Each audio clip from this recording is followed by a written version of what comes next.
These are the plaintiffs, Wendy and Louis Morales. Wendy says she gave the defendant money to bail her husband, Louis, out of jail.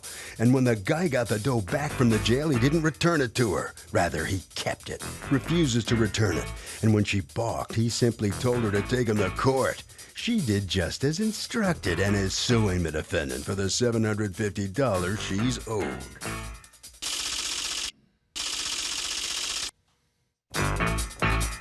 This is the defendant, Kenneth Knowles.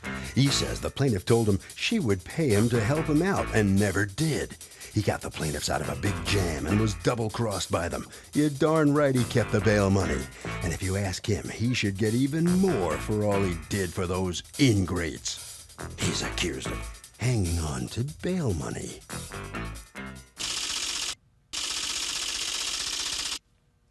The defendant has filed a countersuit for $500 for aggravation. Okay, Wendy and Louis Morales? Yes. You are suing Kenneth Knowles for $750 in bail money that you handed to him to post for Louis, and he was supposed to return to you, but he has kept. You have a counterclaim against them for $500 for aggravation. Okay.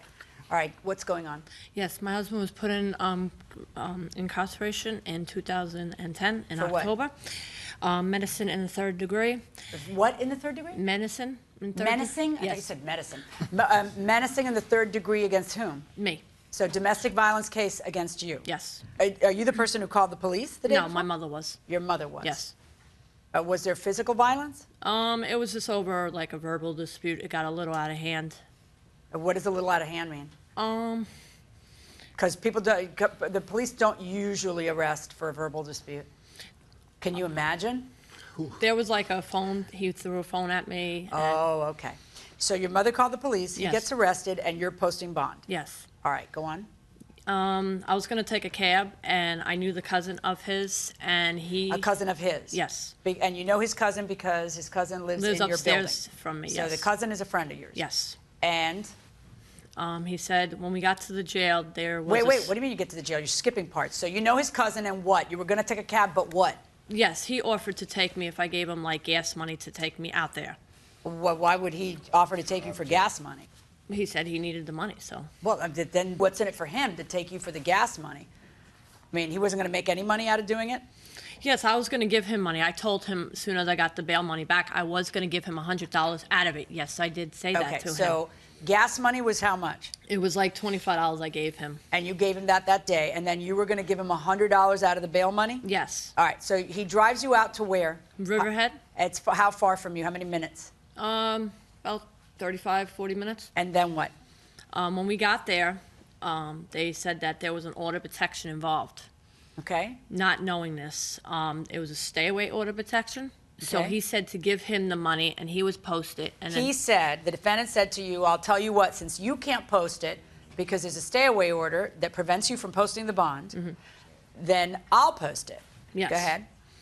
And he posted it. He went in and posted it. So you handed him $750 in cash? $750 in cash in the car. He Okay. posted it for me. He even gave me the receipt and told me to hold the receipt until the bail money came back. Okay. Here's the thing, though. Like, he's going to wait until a case gets resolved a year later to get money for giving you a ride? He said that. That's what he said, yes. So how long does it take to get the whole thing resolved? It was from October to February. Oh, I'm sorry. I meant that day. It was about 3-hour wait. 3 hours? Okay. So then your husband comes out, and then he drives the two of you back home. No. What happened? My husband was let out, and he ended up walking home. Who ended up walking home? My husband. Why didn't you? I'm sorry. Does he know that you posted the bond? He didn't know. He went right from the court to the jail. So he did not know that somebody was posting the bail for him.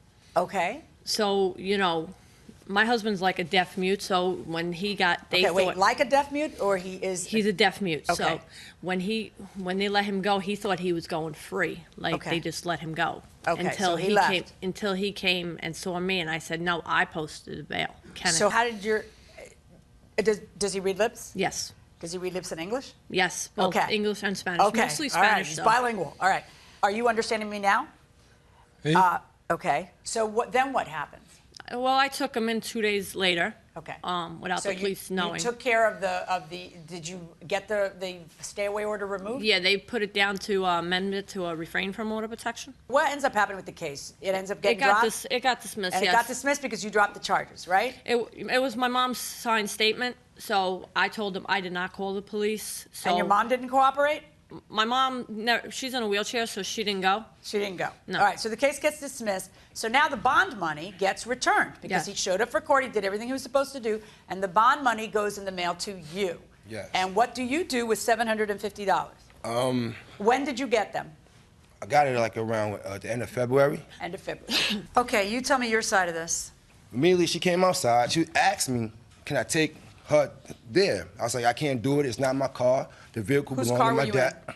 I was in my father's car. Okay. I say, the car belongs to my dad, and I can't do it. She's like, can you please take me? After me telling her no a couple of times, she was like, well, I'll give you $250. So I was like, all right, but then I have to call my dad. So I called him up. He said, okay. So I was like, I'll give you the money and stuff like that, because she told me she would pay me. If I tied your next hands day. up, would you be able to talk? Oh, I'm sorry. No, that's fine. This brought to you by a Cuban who does the same thing, so it's really... So if the husband threw the phone at the wife in the heat of anger, is that domestic violence? What do you think? It is domestic violence to me, yeah.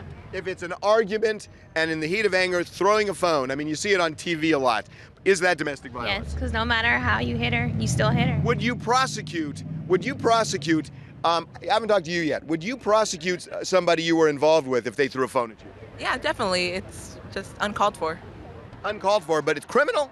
Yes. Okay. Fair enough, going inside the courtroom. So you asked your dad that, go on. I asked my dad that. He said, okay. She told me she would pay me the money the next day. How much? $250. So now you take her, and what happens? I take her, not knowing why I'm going to bail him out. I take her, Right. I get to the booth, give him my ID, and she gives the cop her ID, and the cop said, oh, don't you know you got a restraining order? You're not even supposed to be here. All right, after that, we sit in the car, we debating. I was like, yo, I ain't come here to put my name on a bail to bail somebody out. I said, I don't want my name on this. And then she was like, yo, I'm gonna pay you $250. So I felt like she wanted to see her husband. I was being nice to her. So I was like, all right, cool, I'll go in there, I'll do it so it won't look like we came up here for no reason. So, all right, the next day came, I come home from work, I knock on the door, she tells me, oh, the landlord didn't give me the money that he owes me yet. So once he gives me my money, I will give you your money. Okay, she's like, I'll have it by Monday. Why would a landlord owe her money? Why would the landlord owe you money? Did you tell him that the landlord owed you money and he needed to wait? No. Okay, I have a problem with both your stories. Okay, I definitively have a problem with the concept that someone's going to drive 40 minutes there, 40 minutes back, sit around for 3 hours. You say it's It wasn't 3 longer. hours. It was 8 hours. How long? 8 hours. And I said He I says was 8 cold hours. for 8 hours. Okay, but whether it's 3 or 8, he's going to do all that and then put his name on paperwork, and all that was for 20 bucks? No, he agreed for the $100 after No, I got the didn't money agree back. to the $100. If my dad was here now, he would tell you, because I You gave do you know that you $250. didn't mention one word about $100 in your complaint. All you said was 20 bucks. And then after October, you know what I'm saying, November, supposedly the bail money that came in, she had told... Had it come in? No, it happened. It came in February. So $750 got mailed to you? Yes. What'd you do? Well, I actually cashed it, but then I put it in a bank account. Okay. You know what I'm saying? Yeah, I know what you're saying, but I know what you did. Because you figure now she can wait for her money. Yeah. Except for that, you have claimed to 250 of it at best based on your testimony, and you kept 3 times that. Yeah, but and you think also- you don't look like a jerk right now? I probably kind of do. Yeah. Yeah, because that little counterclaim you got going for how much? Oh, exactly $500. Okay, that little counterclaim that you got going to try to keep the rest of it for aggravation? How do you figure? Come on. All right. Did you ever pay him the $100 that you say you were supposed to pay him? I told him after I got the bail money, I would Nope. give him the $100. That's not what she told Why me. would anybody That's not what she told lady, me, man. listen, I got to tell you, you don't have the ring of truth. First of all, he's a wise guy, okay? That just saw an opportunity to keep the $750 and kept the $750.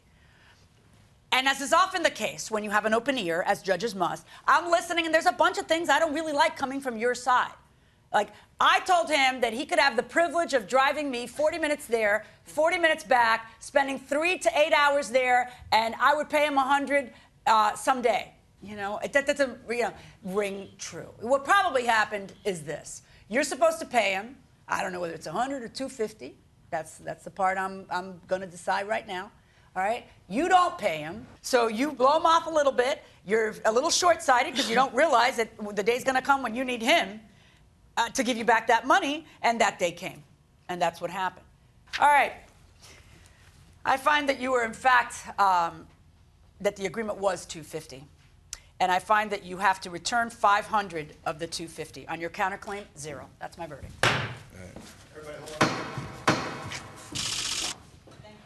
All right, so the defendant will be returning some of that money over to the plaintiff. You just step right on up here and give me and characterize your feeling about this outcome here. I feel like, the judge had to do what she had to do, her job. Right. She did. I thought the outcome would have been different. You know what I'm saying? Yeah. But it wasn't. Would you do this again if somebody came to you and asked you for this kind of a favor? I don't think I would only help my family now. Well, okay then. All right, good luck with everything. Just head right around the corner. All right, thank you. And sign your documents there. All right, so step on in here. What about the way you handled this situation? That was a guy who was there for you when you needed him. Yes. And you feel you took advantage of him? Yes. So you did take advantage of him. All right. So he deserves his money back, right? Some of it. Or Some of it, yes. okay. Let's go to Harvey then. You just got to know, when you trust somebody when you give somebody money or your property and you owe them money, you are really rolling the dice.